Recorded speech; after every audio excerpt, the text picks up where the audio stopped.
داره با یکی خوابه نام رو مشخص کن توی انتخابه های سیاه دیدی اگه ازای تحصیلی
اینجا تگو آرژانتینیا داریم که از خانواده مارمولک‌های همه چیز خواهر بهش سگ خزنده هم میگن چون میتونیم اهلیشون بکنیم.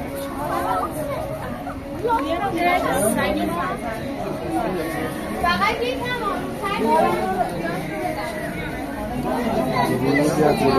نگاش کن پوستشو، پوست بال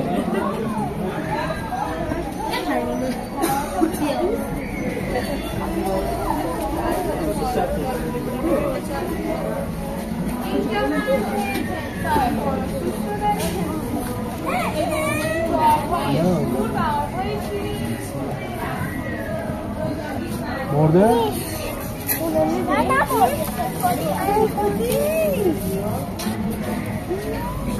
تمثال تمثال خوابی؟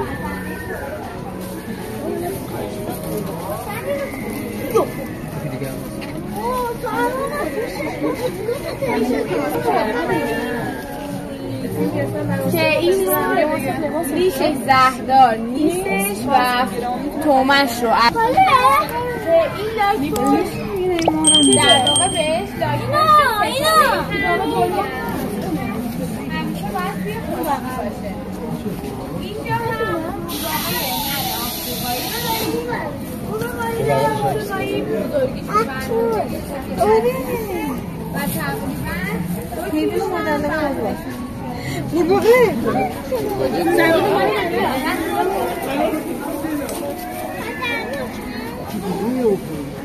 اینجا هم صدف دو کفه گول پیکر رو داریم که هر کفش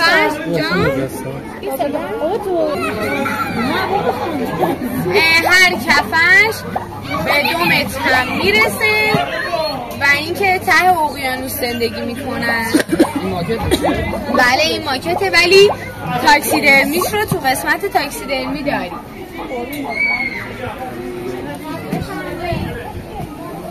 مامان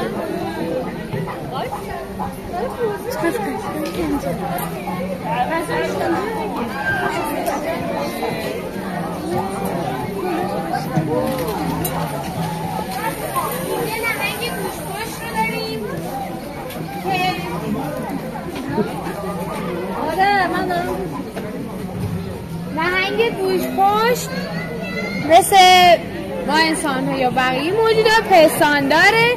بچه‌هاش رو شیر میده، شیرش فوق‌العاده غلیظه، تقریبا ببخشید شباهت داره با خمیر دندون و دستهاش هم شبیه به آناتومی بدن ما انسان ها.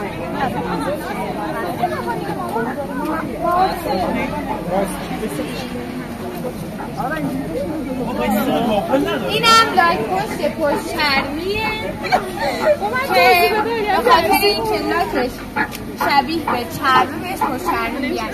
بزرگیش در واقعیت به همین اندازه است، تقریبا 3 متره و اینکه فراموش میکنه اینجا بایستم برگردیم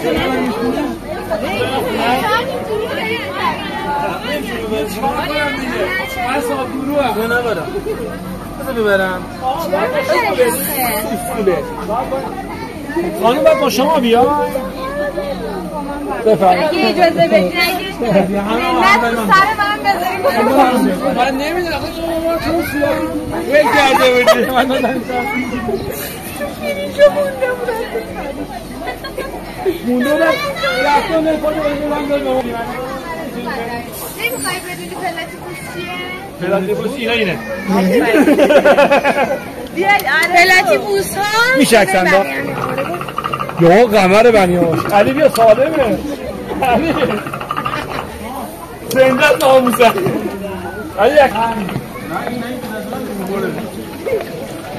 خب تو که بلدی اسمی مایه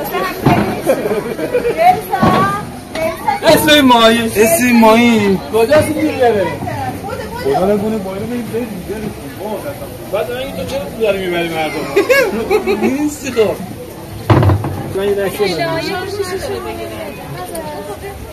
آقا اینجا تو آکواریم فروشی ماهی ها رو داره ماهی ها ادامه مسیرت رو بیاد اگه مخالفه نشون بده من از من لیدر شما میگم خودش از لیدر جایی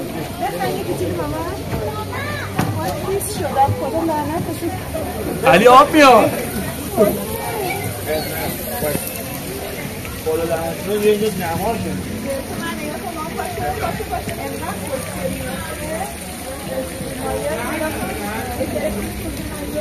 حسین شب با ماهیه دارم میرفتم اینجا بید نگاه کن خاطر بیعت بگید هی سلسله علی لیدر الان میاد